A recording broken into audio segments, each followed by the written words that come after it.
Double engine सरकार कर रही है युवाओं के सपने साकार। पारदर्शिता और प्रोत्साहन से तरक्की के अवसर मिल रहे अपार। बिना खर्ची बिना पर्ची मिली 1,80,000 से अधिक युवाओं को सरकारी नौकरी। और तो और अग्निवीरों को भी सरकारी विभागों में मिल रहा आरक्षण और वरीयता। साथियों, हमने केवल सरकारी नौकरी ही नहीं बल्कि रोजगार सुरक्षा पर भी काम किया है। हमने कानून बनाकर हरियाणा कौशल रोजगार निगम के तहत कार्यरत युवाओं के भविष्य को भी सुरक्षित किया है। सीएम साहब का हम बहुत बहुत ही धन्यवाद करना चाहते हैं, जो उन्होंने अपना वादा पूरा किया और बिना खर्चे बिना पर्चे हमको रोजगार दिया। भाई वाह, अब तो हरियाणा वाकई में बदल गया है।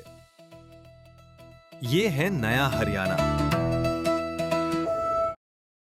बहुत जो सबसे परसिवरिंग टैलेंट होता है बड़े बड़े कॉलेज यूनिवर्सिटी से, वहाँ के बच्चे इसमें अपेयर करते हैं, तो उनके साथ अपेयर करने में, उनके साथ कॉम्पीट करने में मुझे खुशी हुई है। पेरेंट्स को पता है कैसा लगा, पेरेंट्स क्या करते हैं, परिवार क्या करता है और किस तरह आपको सपोर्ट किया परिवार ने, इसके लिए ये बताएं। मेरे पिताजी तो कृषक हैं, गांव है मेरा बेलटुकरी महासमुंद जिला में। माताजी गृहिणी हैं, तो हम लोग सामान्य परिवार से आते हैं।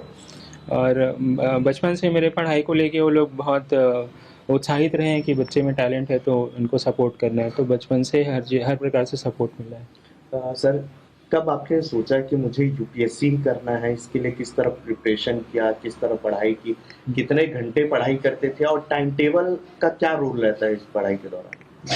देखिए, ये जैसे मैं बोला, ये बहुत प्रीमियम एग्ज़ाम है, बहुत कठिन एग्ज़ाम है। डिसिप्लिन, पेशेंस और डेडिकेशन चाहिए इसमें। आप में टैलेंट थोड़ा कम हो सकता है, बट अगर आप में डिसिप्लिन नहीं है तो ये एग्ज़ाम नहीं होगा। तो मैं ये कोशिश किया भरपूर रूप से पिछले 4 साल में, खासकर 22, 23, 24, 25 में, कि लगभग 8 से 10 घंटे का पढ़ाई में रेगुलर दूँ, और वो मैं कर पाया नालंदा लाइब्रेरी में। आपने कब सोचा कि मुझे यूपीएससी ही जाना है और वजह क्या था इसका? ये मेरा स्कूल टाइम से ड्रीम था। मैं एक सीनियर आईएएस ऑफिसर को अपने स्कूल में देखा था, तो उनको देख के लगा था कि ऐसे पोजीशन में हम मेहनत से जा सकते हैं, जहाँ पे हमको किसी का ऐसा सपोर्ट का ज़रूरत नहीं है। अपने मेहनत से आप अपने काबिलियत से जा सकते हैं। तो ये स्कूल टाइम से ड्रीम था। उसके बाद से मैं अपने जीवन को, अपने थॉट प्रोसेस को उसी लक्ष्य की तरफ लेते गया।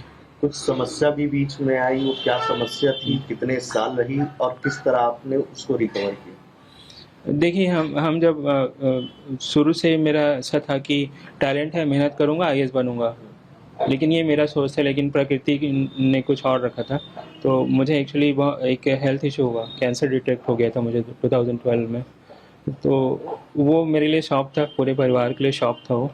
और ऐसा भी नहीं था कि 1-2 साल में ठीक हो गया। मैं 8 साल उस चीज़ से जूझा।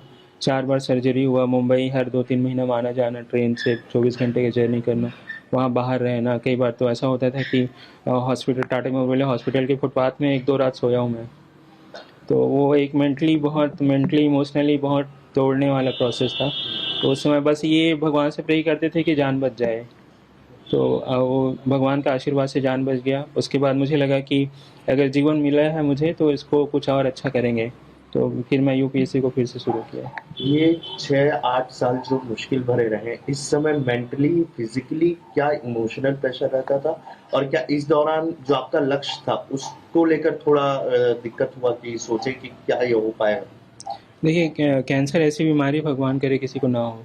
जब मैं इस चीज़ से गुजर रहा था, तो जब सुबह मेरा नींद खुलता था तो पहला थॉट यही आता था कि मेरी जान रहेगी या जाएगी, जिंदा रहूँगा या नहीं रहूँगा।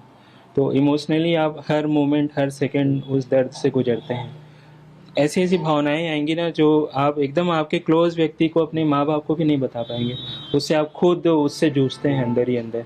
तो वो इमोशनली बहुत चैलेंजिंग होता है। क्या सोचा था उस समय कि क्या मैं जो लक्ष्य रखा हूँ पूरा हो पाएगा, नहीं हो पाएगा?